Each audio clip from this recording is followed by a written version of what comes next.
Well, good morning, everybody. Welcome to another Saturday morning chat here on Knife Delights.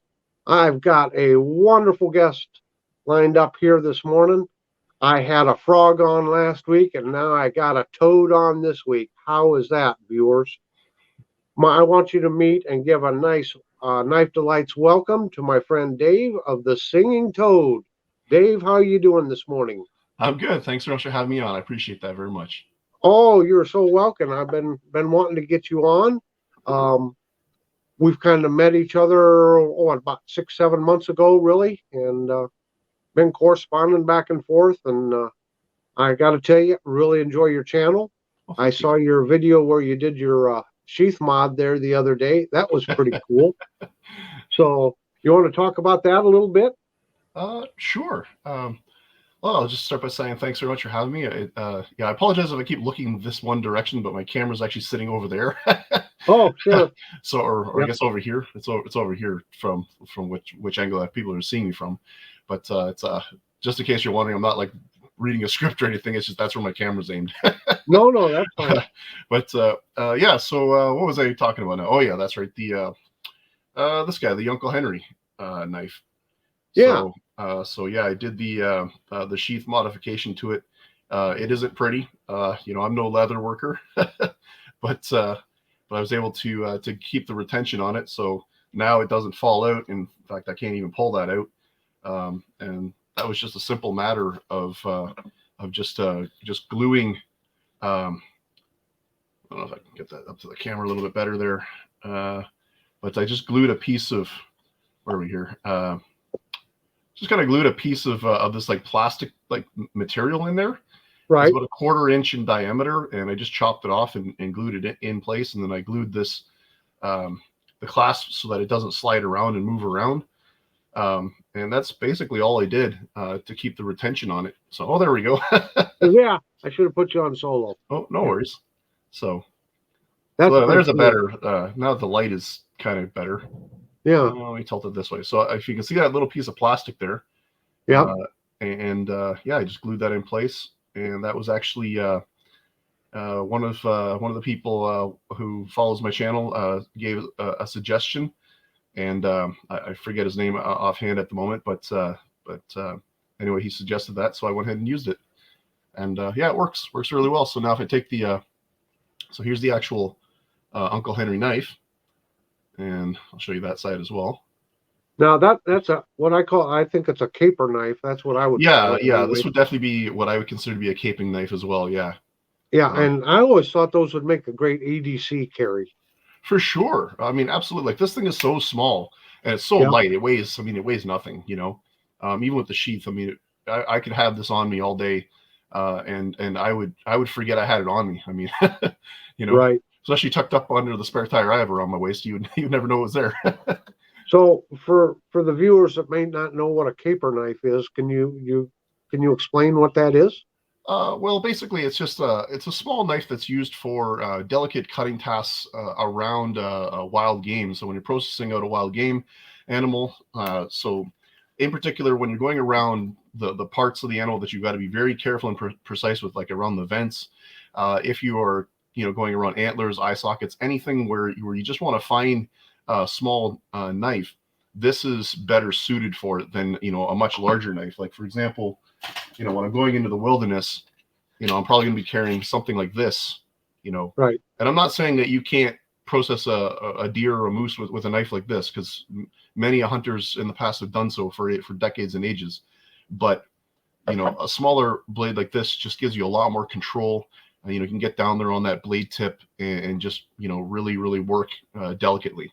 So Yeah, especially if you want to save something for the taxidermist. for sure, yeah, that's Yeah. where more or less where it's Yep. best used for, I'd say. Yep. Yeah, I know with skinning. I when I was growing up, there was a uh, old man, if you will. Um, he probably wasn't that old, but when you're 11 years old, they're all old men, right? But I had the privilege of being able to go out and run the strap lines with him, when we were on Christmas break from school and stuff. And to watch him skin, I mean, he could skin in his sleep, muskrats and fox and mink and you name it. boy, it was sure fun to watch him. And I told this story once before on one of my old videos, but we'd got a skunk one time in a conibear trap, which, snaps around the neck, breaks the neck, kills them instantly. So the skunk didn't spray. So he said, well, Tommy, because I was asking him, do you ever skin skunks? I mean, they do have great fur to them. And he says, well, usually when they've been in the trap, they've sprayed and you just don't want to be near them and you don't normally, go for their pelts. He says, but that particular day, he said, this one didn't spray in anything, so we'll take him and I'll show you how to skin a skunk. So we get back in his little small shed and he gets it hung up and he gets down around the legs and starting to pull them back. And he points down in there and, Tommy, there's the stink bag. He says, you got to be careful. Don't hit that stink bag. And wouldn't you know it, he went back up there to finish getting around the tail, and guess what he did? Got right into it. I never saw that old man move so fast in all my life. He got that thing down and kicked the door to his shed open and threw it. Yeah, for sure.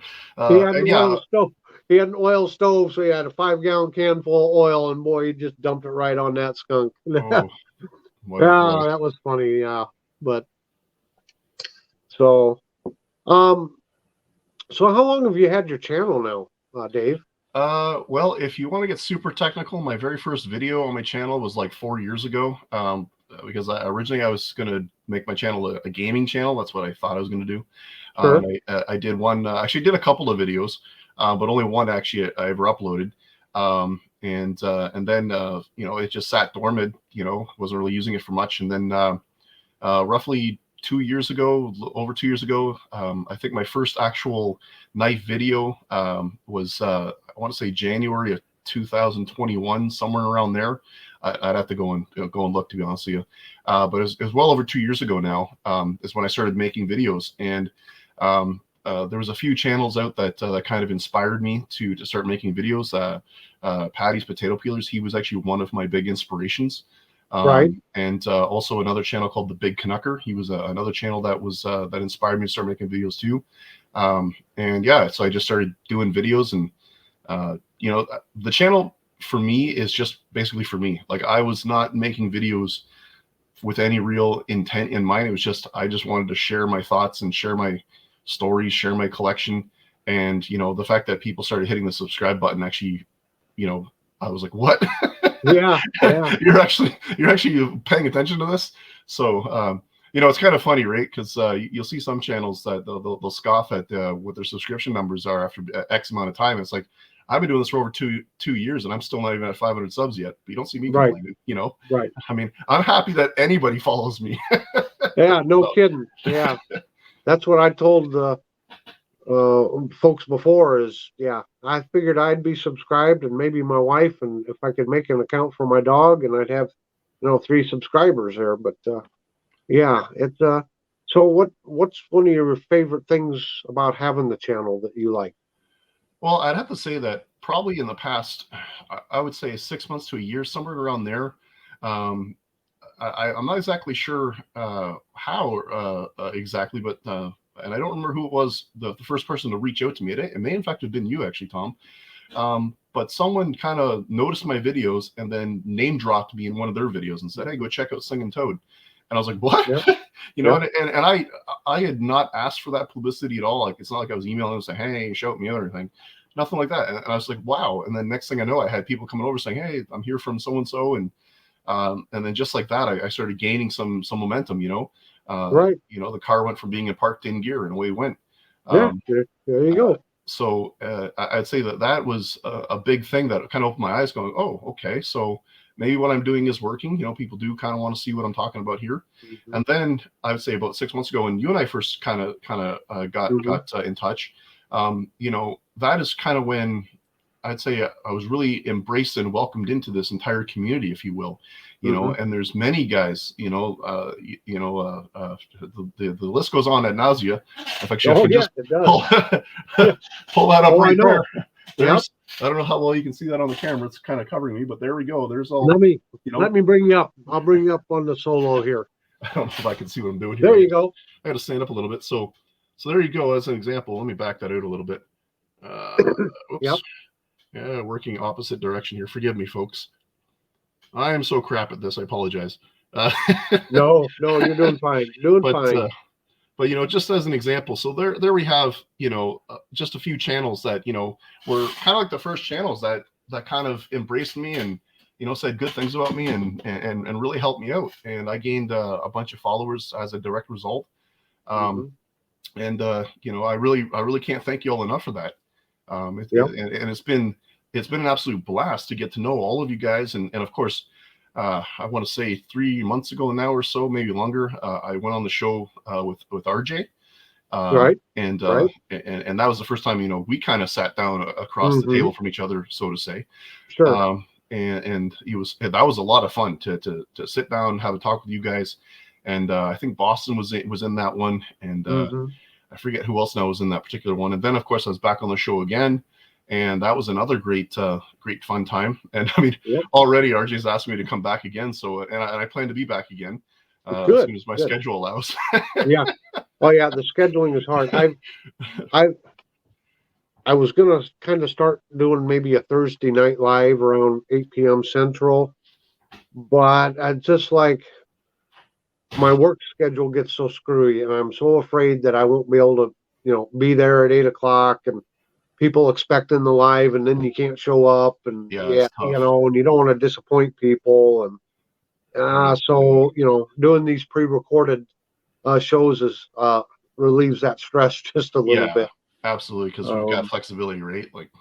Right, and it's kind of nice to have a one-on-one. Now, I love the groups like on RJ's having a whole panel.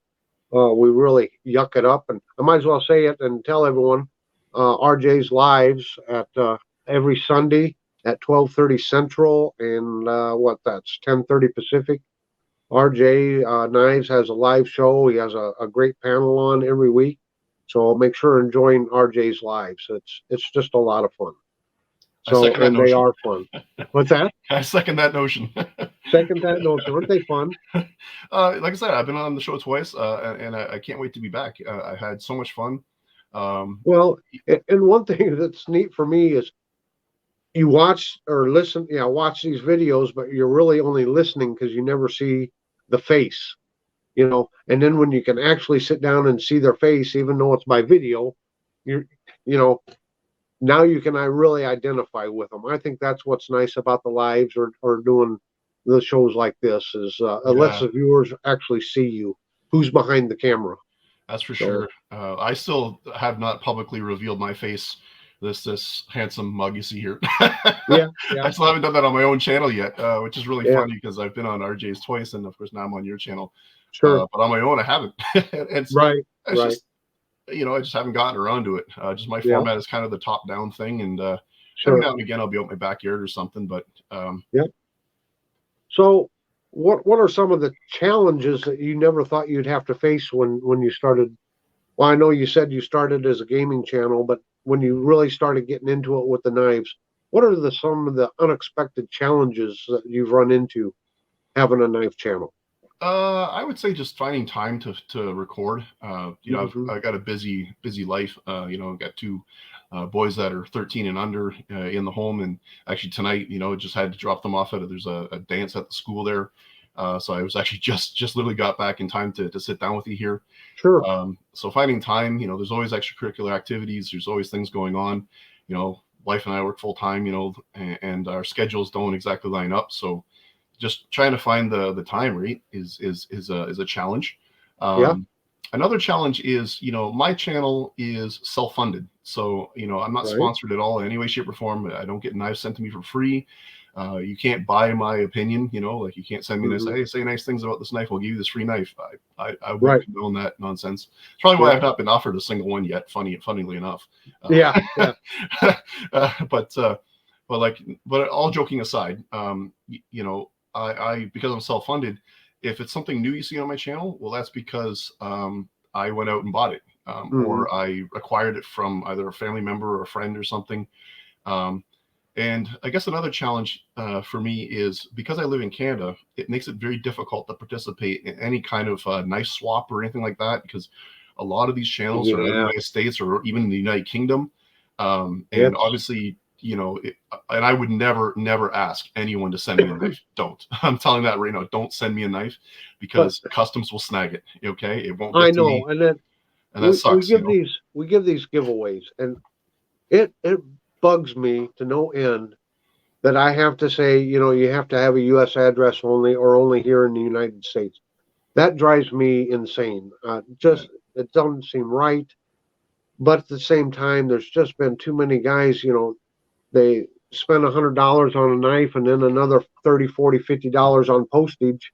And then the knife gets confiscated. So you're out the knife, you're out the postage, you're out everything. The guy that's supposed to get it doesn't have it and you don't have it, you know, and that sucks a lot. you know, and I just wish there was a better way that, I did get around one. I had a viewer that's been very, supportive of me. So I bought him something knife related and sent it up to him up in Canada and it got through okay. So, Well, yeah, and that's you know, there's got to is one be, solution. there are some solutions, but it's still not the same as being able to say, hey, Dave, you won this knife in my giveaway. It's on your way. It's on its way to you. You just can't do it. And it sucks. I know that makes a bit of a challenge. So, you know, as an example, just right offhand, I just happen to have this this paddle strap, you know, that John from JO Ventures, made for me, right? And that was something he sent to me because this is just a piece of wood with some leather slapped to it. If customs wants to take this, then yeah. Okay. Now on the flip side of the coin, I can send knives down. So I sent Jo a knife, no problem. I know. You know, the post office when I went in there, they said, "What are you sending?" I said it's a cutting tool. She's like, okay. She just clicked it into the computer and she printed out the tag and slapped it on the box, and away it went. You know, and he got it like a week later, no problem. So it's weird. I can send out apparently, but yeah, coming the other direction, it just doesn't work. So, but you know, like I said, there's that you know, there are other ways we can do things. So right. But yeah. Yeah, I'd like to explore more of those for in the future because it just doesn't feel right. I feel bad every time I have to do that. So, so we've had some challenges. You kind of gave the history of your channel. Where do you see your channel going? Do you have any big changes coming, or is it just, is it just kind of what I feel like doing this day because I enjoy doing it and I want to share it, or? You know what? That's a lot of what it really is. It's kind of any way the wind blows. Sometimes I'll plan something, you know, or I'm thinking about getting something. Like I'm still trying to, you know, a little challenge I need to also add here that ties into the answer to that question is knife availability in Canada is also more difficult. There are not many retailers that sell case knives, for example, here in Canada. So I want to get some case knives, but there's only a few retailers that sell them, and they're really, really expensive. Oh yeah, you know, they're quite dear, more expensive than what they are for you in the States, and they're not cheap in the States either, for that matter. No, not really. No, they're not. They're not in the budget line. They're in between a budget. Yeah, they're kind of in the middle tier, right? Yeah. So you know, whatever you guys pay for in the States for a knife, here in Canada, it's easily, you know, 25% more. You know, right. So that presents a bit of a challenge when I'm trying to get a knife, and then of course knife availability because of the laws and these silly CBSA sort of things. Getting something, especially if it's coming out of the United States, like there's certain websites that won't even ship to Canada anymore, right? You know? Because of the customs deal. Because of customs, you know, and I don't blame them. I 100% don't blame them one bit. You know, that's not their fault. That's yeah. Well, I'll leave that out for now. Sure. I'm not going to say what I really think. But no, I hear you. Yeah, so as far as, you know, when I'm thinking about getting a new knife, and like I said, I'm exploring the options of getting either a case or a queen cutlery or something of that nature. I would really like to get a Jack Wolf knife. Those things are absolutely gorgeous. Oh, aren't they? Yeah. Every time Patty shows them, I'm like, oh. I know it. That's why Patty's so worried about me flying over to Ireland and finding him. He said he'll have me arrested on the spot as soon as I touch down. He knows he's worried about his Jack Wolf knives. That's what he's worried about. Here comes Graham from. Here comes Tom. That's funny. But yeah, so as far as plans for the future, really, I don't have any immediate plans. My goal right now is I have, set. I'm still trying to get to my 500 subscriber mark. About Sure. 430 something last time I checked. Well, So I'm working let me towards let it. me interrupt right there. Let's get that corrected. And while we're talking about it, everybody that's listening to this or watching this, make sure you go to Singing Toad's channel and hit that subscribe button. I want to tell everyone he has a very unique style of review, which I love. He's not trying to follow the leader. He's independent, and he does it the way he likes doing it, and it comes across very good. I got to tell you that, Dave. Oh, thank you. The way you do your reviews, and that's one of some advice that was always given to me was, be yourself. Don't try to be somebody else. And I think it comes naturally to you. You just have your style, and it's great. So I just encourage anyone viewing this to please go over to the Singing Toad and hit that subscribe button. I very much appreciate that. Thank you very much, Tom.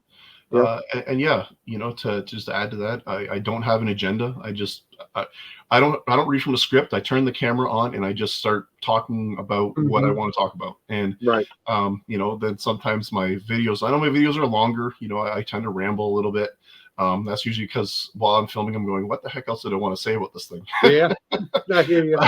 And then I go, oh yeah, the light bulb flicks on. I go, oh yeah, that's what I wanted to say. Been there, done that. Yeah. And there's even been times when I finished a video and went, poo, I forgot to say this about it. And then I had to turn the camera back on and then record just that one little line, and then in post editing, chop that in somewhere. And of course, it looks like a total hack job, but it gets in there. Or I'll say, and it has a really wonderful spay blade while I'm pointing to a clip point, or something. It happens. Well, what I was thinking about doing is I was looking to try and find a Stockman, a company that makes custom Stockman knives, and I want to get 3 spay blades, and then I want to mail it to John at TK. Oh, he would love you. You would be his best friend. I would love to see the look on his face when he opened that up. What the hell? John does not like spay blades. He's as a matter of fact, right now for me. He did a review on was it Uncle Henry or Old Timer Trapper here just a few days back, and of course he had to show the spay blade, so I left a comment. I know it pained you a lot, or it hurt you a lot to have to deal with that spay blade. That's hilarious. So, go ahead. Go ahead. I was just going to say that, as far as traditionals are concerned, that's a new forte for me. So I guess I am sort of going in a direction, because I am kind of, for the longest time I've been into, modern folding tactical knives, things like, Spydercos and Benchmades and Cold Steels and things of that nature. And now I'm just starting to get into the classics. If I can find somewhere in front of me here, I have one of my classic knives. Forgive my rattling around. No, you're fine. Where is it here? Okay, so I would have been more prepared for this, right? So this is a Rough Rider Barlow. I want to say that's what they call that. So let me get you up on the screen here. Yeah, so this has standard clip point blade, and can kind of show that in the camera there. Yep. Forgive me, that window behind me, or where is it? It's over this. Nope, that way. Nope.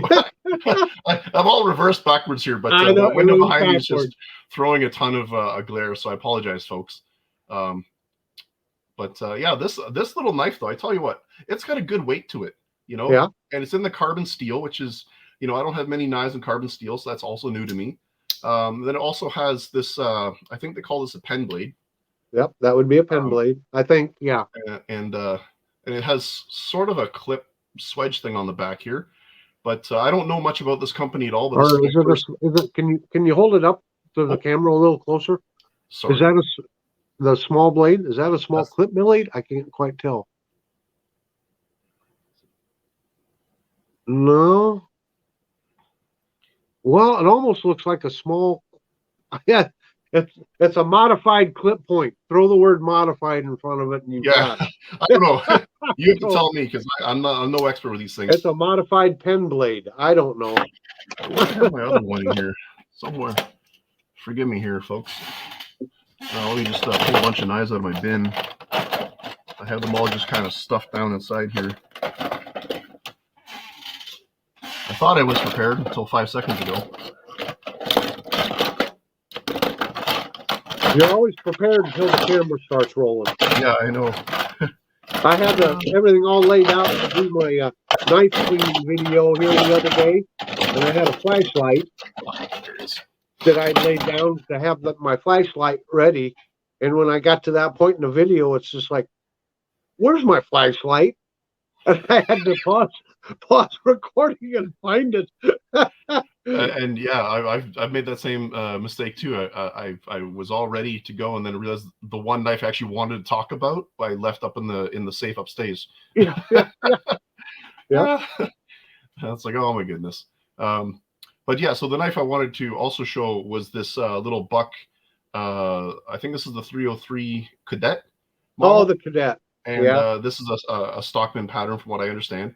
Sure. And it's got obviously the clip point, right? And Buck does a really good job with their clip point knives. Well, all of their knives. I'm a little bit biased towards Buck. So really, I don't know anybody else that might be that way. I have a funny idea who might. And this one I think is called the Spay Blade. Yeah.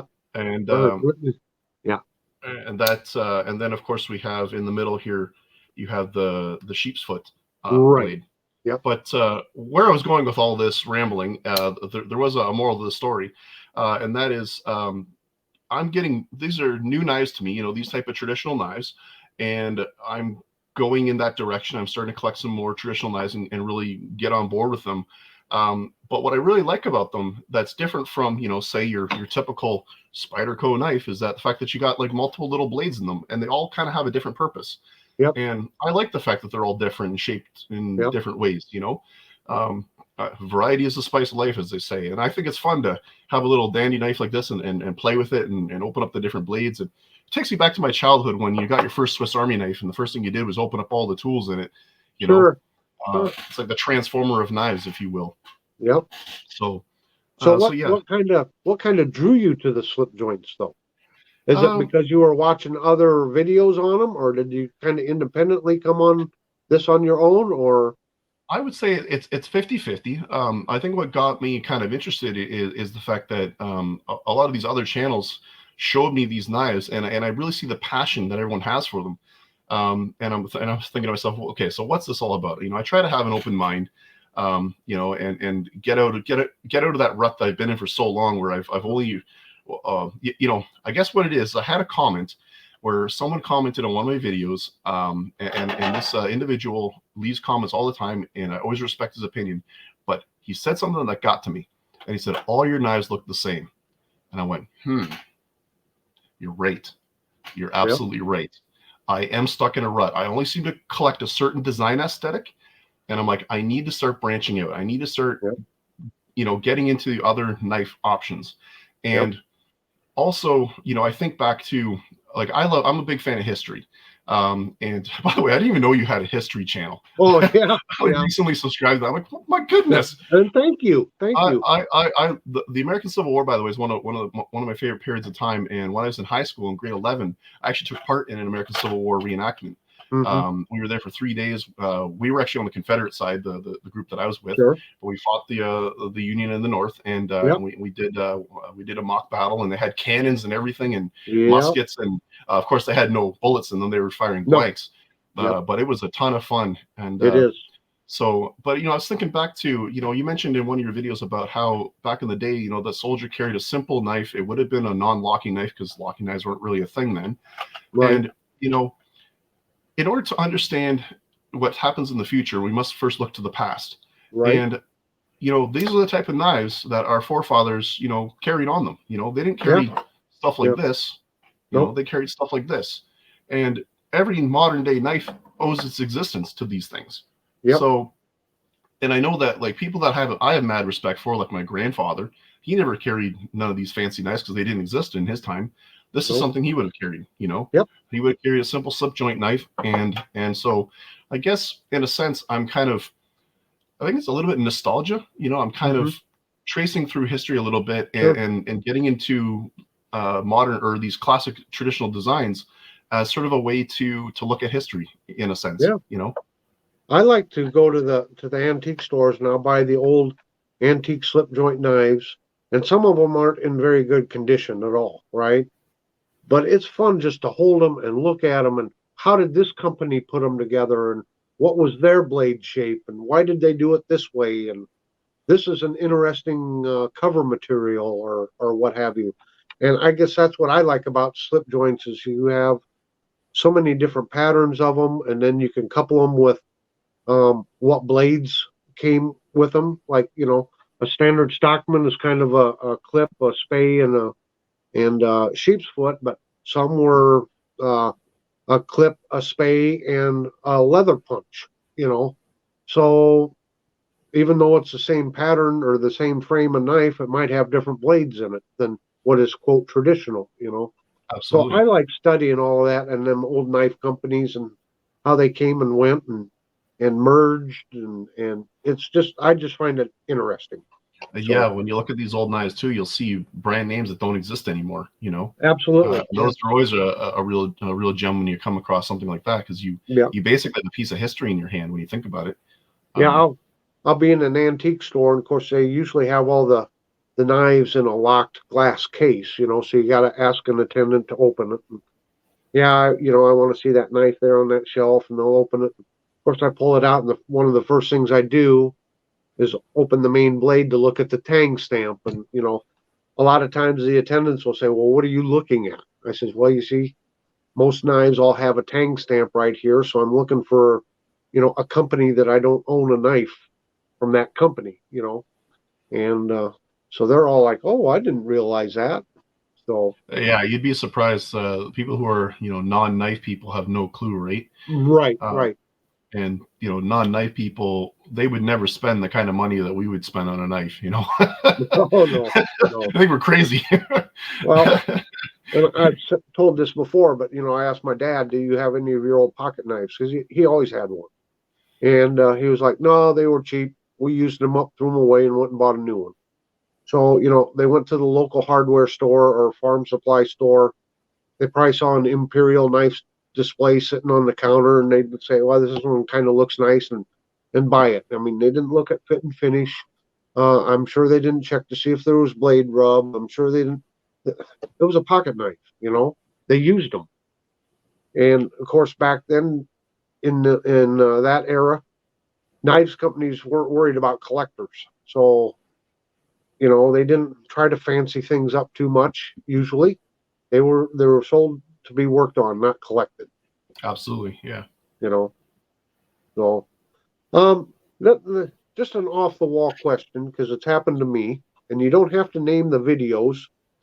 But thinking back, have you ever had a video that you put a lot of work in, a lot of time and effort and work in, and you thought, boy, they're really going to love this one, and the video bombed? And then you have another one where it's just ad hoc. You just grabbed a knife and started talking about it. And after shooting the video, you're like, well, maybe they'll watch it, maybe they won't. And all of a sudden it's a big smash. That's an excellent question. I'd say my entire channel's like that. Pretty much every video that I make, and I think I put a lot of effort into, I think it's going to be well, and then it's like I got 14 views, yay! And 3 comments, and then I'll make another video that I was tired when I made the video, and I could tell that I was slurring my words a little bit because I was tired and not thinking straight, and and then it does extraordinarily well. That's what I'm talking about. Yeah. So I'm trying to think of a video that I put a lot of effort into that I actually tanked.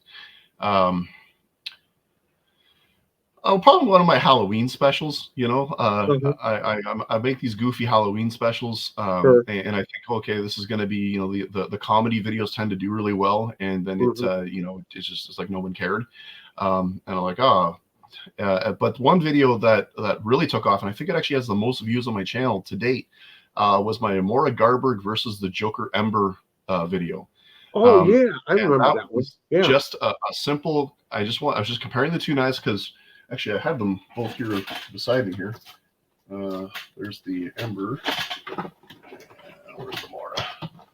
I'm going to grab them out while we're talking about the subject. Yeah, I'll put you up on full screen here. I got so many knives out in front of me. All right, so here's the two knives, and so you have the Joker Ember, which is this one, and then you have the Mora Garberg. No, these things are not facing the same. Are they facing the same way? Yes, they are. Okay. It's hard. Everything's backwards. I know. When you're trying to show a knife, everything's backwards. So these blades are super sharp, so I don't want to touch myself with them. Exactly. But yeah, these are. I just did a simple video, just comparing these two knives, and I love them both. I absolutely adore both these knives, And yeah, that video got a ton of traction, and also got some flack. I had some people that really took offense to what I said, and I had put some nasty comments down. I had to go ahead and delete those comments because I don't tolerate that nonsense on my channel. No, I don't either. Yeah. But I believe in keeping things open, and you don't agree with me, that's fine. Please tell me. But the minute you become slanderous and ignorant, the comment's gone. And if you continue to do it, I'll make sure you can't post it ever again. Yeah. But these knives here, I just did a quick little video on that, and I wasn't really thinking much about it, and that one took right off. So, and that brings up a good point. Overall, how has your experience been with the viewers and your subscribers and those supporting you? Overall, how has it been? I would say absolutely awesome. I'm going to say that, my subscriber base is really, really good. I have a good group of people who comment regularly on my videos. They always have nice things to say. And then I have, those other comments that pop in every now and again, and these things happen, so it is what it is. But I would say that 99% of the people who comment on my videos are pleasant and are very supportive, and I can't thank those individuals enough. My subscribers are very loyal, and I do appreciate their views and their support. Yeah, and that's why we do the videos, right? For them. Well, yeah. Yeah, exactly. Originally it just started. I was just doing it for me, really. That's what it was. Yeah. I was just saying I'm going to make videos, and I'm not going to care what people think. And then when I started getting that interaction, I had people regularly commenting, and I'm like, wait a sec. I see this guy's name showing up on every single one of my videos, you develop that relationship, You sure do. And it really kind of, now I kind of feel bad when I don't post a video in like a week or something, Yeah. Well, things get busy. And that's exactly what it is. I just get busy with life, and I, and I feel bad. I really do. That's why one reason I haven't gotten as much content on History Delights is, well, wintertime, it's hard to get out and do local history and stuff just because of the weather, Yeah, I get that completely. It takes a lot more time to put a history video together than it does a knife video. A knife video, a lot of times you can grab a knife and think about it a couple minutes and then hit record and just start talking about it, like you said, But with history, you got to string things along coherently and tell a whole story, and it takes a lot more time and effort, and I'm not very good at it yet, but it's something I enjoy doing, and I'm learning how to shoot outdoor videos. Even with a knife video, the first few times I was doing that, it's like, oh my gosh, the wind's blowing too much, or the sun's setting and I got too much glare this way, and so learning to shoot outdoors is a whole different ball game, But yeah, I completely it's a learning process, and I enjoy doing it. And like you said, if people want to watch, they can. If they don't, well, they don't. I mean, but I have fun doing it. So, and that, at the end of the day, that's really what it is for me. I just have fun, and like I said before, the fact that people actually click subscribe and follow me blows my mind. I'm just some goofball on the internet, I'm not a professional or anything like that. And I, like when I started, I'm just like, well, I'm going to try it, and then like you said, started getting some followers and this and that, people leaving comments, and you're like, I can't believe people are listening to me. I mean, yeah, I'm not a professional here. I'm just a guy that enjoys knives, enjoys cutlery, but so And yeah, 100%. And I think what also bolstered me a lot was it was again about 6 months ago when you first reached out to me there and kind of brought me into this larger community, and showed me these other individuals who I had really no idea, like I wasn't really watching any of their videos. Because a lot of the smaller channels, the sub 10,000 subscriber channels don't get pushed on YouTube. No, they Like don't. if you type in knife review, you're not going to see my channel. It's not going to show up there. Right. You're going to see I'm not going to name drop any names, but there's some channels that have like 200,000, 500,000, a million subscribers. You're going to see those guys. So they're getting pushed where the smaller channels really aren't. It's very hard with all the clutter out there. I want to. Is it like 300 hours a video every second get uploaded to YouTube or some weird thing? I mean, it's an insane amount. Yes. Yeah, insane amount, and of course not that much. I mean, we're kind of a little niche, but still, even amongst that niche, there are so many channels. It is hard to get noticed. It is very hard, and like RJ and TK, they happened to run across one of my videos when I had less than 100 subscribers, and like you said, they kind of gave me a shout out and hey, check out Knife Lights, and I've never forgotten that, how they got me started, reaching out to me. And I just thought, the best thing I can do is just pass that on. And, in the last 6 months or whatever you want to go back, to me, there's been an explosion of knife channels. It seems like they just pop out of thin air. And it's wonderful. It's good, though. It's very good, yeah. Of course, then it makes it harder to grow because there's more competition. Yeah. But competition is good. It is. Competition is good. It makes you, or has made me kind of evaluate some of the ways I've been doing things and trying to try some new things. After a while, for me, it's hard to come up with new content. It gets tricky. Yes. What can I do now to keep it, keep them interested in the video? Because it's like, okay, I've talked about this knife 5 times. I've talked about this one, and what do I do next to try to, give them what they want, if you will, for lack of better words. And to me, that's a big challenge. Yeah, I agree with you. And like I said, one of my challenges being a self-funded channel is that, I don't have the budget to just go out and buy every knife on the shelf and do a review on it. Yeah. Plus, personally, there has to be some amount of or interest in that knife for me to buy it. Right. I'm not just going to go into the store in my local hardware store or knife shop and just buy whatever's on the shelf and then come back here and pretend like this is a super fantastic knife. Because that's disingenuous and that's just not the way I am. So I have to walk into the store and look at, the selection and go, that one kind of looks cool and it's the right price and I want to give it a try. And then I'll do a video on it. And in some cases, I may actually own the knife for a period of time before I even do a video on it. It's not always I buy it and right away I make a video, Right. So it all depends really. And then I've got knives in my collection that I've never done videos on and I've had them forever. I'm the same way. I'm the same way. And who knows, they might see the light of day. I don't know. But another thing I wanted to mention is something that's really fun. This is a fun thing, and it seems like it's only this community that we're in that does it, and that is the open tags. You don't see the big guys doing them. Okay. No.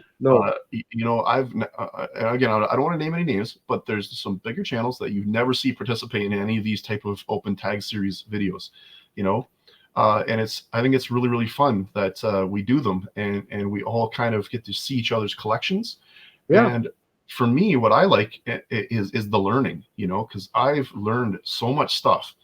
I thought I knew about knives until I started making videos. And when I met guys like you, Tom, who you're an absolute wealth of knowledge on, I'm like, and I'm not trying to toot my own horn here, but I've been a buck guy my whole life. And my friends come to me when they have a question about buck knives or knives in general, and it's like, I actually met someone who knows vastly more than I do about buck knives. And I know a drop in the bucket compared to a lot. So and you actually you remind me of a history teacher I once actually had. And tell you the truth, when I found out you had a history channel, I'm like, well, that makes perfect sense. Mm-hmm. It's right up your alley. So, but yeah, what I like about, in particular, with you, and not just you, but other channels too, is that you share the history behind the knife. You're not just you're not just talking about the thing. You're not just going, look at this awesome knife and please enter in a coupon code and buy it from this website. You're actually talking about the history behind it. Where the design came from, who made it, all this sort of things. Yeah. And that to me is equally as important as the knife itself. Mm-hmm. And that's something awesome, and it's something that I'm kind of trying to do too, to a lesser degree. Sure. Yeah, it's on, some knives are easy to research and some are not, and you have to be careful. Well, Abraham Lincoln said you can believe everything on the internet. I read that on the internet. So, and he wrote that last night too. Yeah, and he wrote it last night. So whenever you're dealing with history, and I don't care if it's knives, if it's cars, my dad and I restored some old Alice Chalmers tractors. But when you're dealing with historical things, there's always conflicting information. Yes. And then the arguments ensue. No. My, brother-in-law's nephew's next door neighbor had a cousin that worked at that factory, and he said this, or yeah, but I read this history book and it said this, whenever you're going back in history, there's often, just flat out wives' tales. There's things that didn't happen, but everybody thinks happened, so you really got to be careful sorting through all of that and not give out false information or perpetuate a myth. Oh, yeah. I tell you what, people are not afraid to tell you when you're wrong. When you say the wrong thing, people are not afraid to let you know. And you know what? There's good and bad in that. I mean, I welcome it. I don't mind. I don't mind constructive criticism whatsoever. And I try to. I don't try to do it in every video, but I always to say, if you know something else, please leave a comment about it, because this is what I have found. I don't know if this is true. If you know something more, please let me know. Because when you're dealing with history, for history, there's nothing more fun for me than to watch 5 or 6 guys and gals that have doctorates in history with Civil War, their specialty, and they will sit around at a round table discussion, and not one of them will agree with the other on what happened at a specific battle. So, I'm glad we're not that bad in the knife community. You know what I mean? So I don't mind it constructively, but you're right. It's the manner in which they provide it. If they try to smear you or say, "Hey, you're a blankety blank," whatever. There's no productive value in that at all. So, and there isn't, and the truth of the matter, all it does, it just puts you in a defensive state, right? Right. Where you're not going to benefit from it whatsoever. So, I'm always very careful whenever, if I am educating someone, who's I know said something incorrect, to be very positive about it and not come across as sounding negative at all, because no one wants to be told that in a negative way. Well, I'm gonna throw another situational question at you. Put you on the spot. How's that? Do you want to be in the hot seat? Okay. No. Sure. Whatever. I'm here. I signed up for this. No, we're not here to do that. No. Okay. So you're sitting and you're listening to this Saturday chat here, and you got into your second cup of coffee, and you're waking up, and you're thinking, for the last few months, I've been thinking about starting a knife channel. If you could speak to that person that might be thinking that, what would you say to Don't. No, I'm just kidding. I'm just kidding. Like the old hee-haw show, gloom, despair, and agony on end. I used to have hope in life until I started making life videos. There you go. No, I would say go for it. Absolutely go for it. There are people who actually comment on videos, on my own videos, who are very, very knowledgeable people. Oh, and yeah. they don't make videos. And it's like, I would love for you to make videos. You're Yeah. so knowledgeable. And I mean that, honestly. I'm not, I'm not trying to say, oh, I don't think what you say you are. There are some people who are very, very knowledgeable, and it's like, I wish they would make videos. I would Yeah. just to hear their story. Like, Yep. even if you're not going to review knives, just sit there and tell me about how this buck 110 saved your life one time. Sure. I'd love to hear something like that. So to get started with making videos, I would say number one thing is just be yourself and don't care what others think. Just whether you sit down with the camera facing you or facing away from you at something else. Yeah. I think the biggest thing for a lot of people is the fear of being on camera, and being revealed to the public. And I get that completely, Yep. So if you want to make a video where you don't show your face or your identity, that's completely fine. Well, I wouldn't reveal your identity. That's not smart, but, Right. but you know what I mean, right? So I would just say go for it. It doesn't have to be a long video. It can be very short. Heck, YouTube does these YouTube shorts. It can be a minute long if you want. I would just say do it. Don't be afraid, and don't let the naysayers tell you otherwise. And before you know it, people start watching your videos, and you'll have a following, and Oh, sorry, my screen. I apologize. Nope. My screen just went black because I hadn't touched my mouse in a while. I'm like, what's going on? If you notice, I keep leaning forward. For some reason, my tablet keeps wanting to time out on me, and it's never done that before. That's why I keep reaching up here to touch my tablet. I don't know why it's doing that, but that's weird. Anyway, I thought, well, we do have a wonky power grid here. Like, oh no, did the power just go out again? That'd be just my luck. But no, it's just my screen went off. So what was I saying? Yeah, so I would just say go for it, and the thing is, there's a lot of encouragement in this sector, when it comes to knives, and your videos don't have to be anything special, you don't have to do any high production or anything like that. I mean, obviously, if you're talented in that way and you want to do it, go knock yourself right out. But just turn on a camera, say what you want to say, and turn the camera off, and then upload it to YouTube. Yeah, that's right. That's right. So, well, I tell you what, this has been a very interesting chat. Like I said, we've been trying now for a while to get you on here, and scheduling problems and this. I know I'm a tricky toad to catch.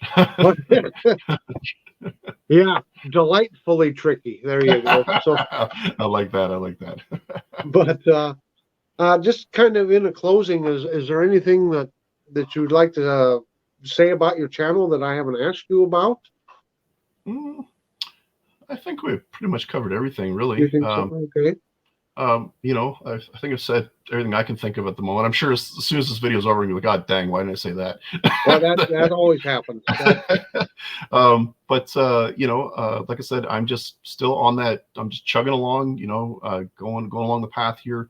I'm working. My immediate goal is 500 subscribers. I still plan to do a giveaway. In fact, I have that knife right here. It is this buck 311 Kingsman.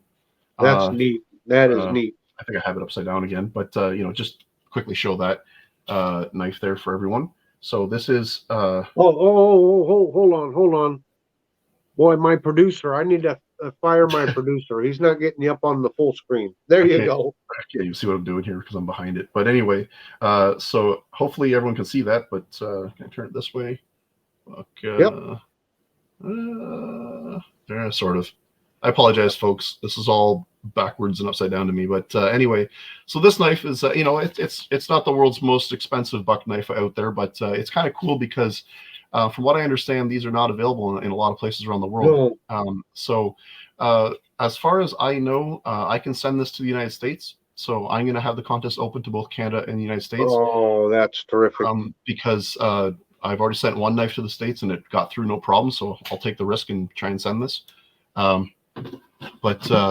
yeah, I'm gonna when I do my giveaway, it's gonna be Canada and United States. Unfortunately, it won't be available to the United Kingdom or out overseas for this particular round, just because of all of the other issues with sending, locking, Right. folding knives to different countries.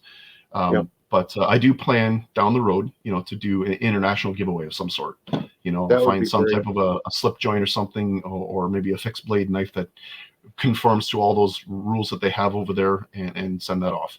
That's fantastic. But yeah, so that's goal number one. And where my channel goes from there, I don't know. Okay. Well, I'm going to say it again, folks. You're missing out if you haven't checked out the Singing Toad. Wonderful channel, and he's been a wonderful guest here. Please leave a comment, say hi to the Toad, and again, go to his channel, hit the subscribe button. And we, as channels here, we all love it when you leave a comment, give us a little encouragement. It just keeps us going and helps keep us motivated to put out some more content. And we've got a lot of wonderful channels out there putting out a lot of great content. And that's my complaint. I can't get to all the good content out there. There's not enough hours in the day. I know. But nonetheless, once again, that Singing Toad. Dave, thank you so much for taking time out of your busy schedule and being here with us this morning. Absolutely. And I guess just as a last parting thing, Sure. Just because I know how much this will make your mouth water, I just want to show you the Buck 124 again. Oh, you had to do that. That's dirty pool. That's dirty pool. Oh, man. I love you, Tom. I just want you to know that, all right? Oh, man. Well played, my man. Well played. But thank you very much for having me. I really do appreciate that. And for everyone who's watching today, thank you very much for tuning in and watching. I appreciate each and every one of you. When you watch, it makes me keep wanting to go. Yep. Great. So, well, until next time, folks, I want you to go out and have a very delightful day. We'll talk to you later, Dave. All right. See you later. Singing Toad signing out.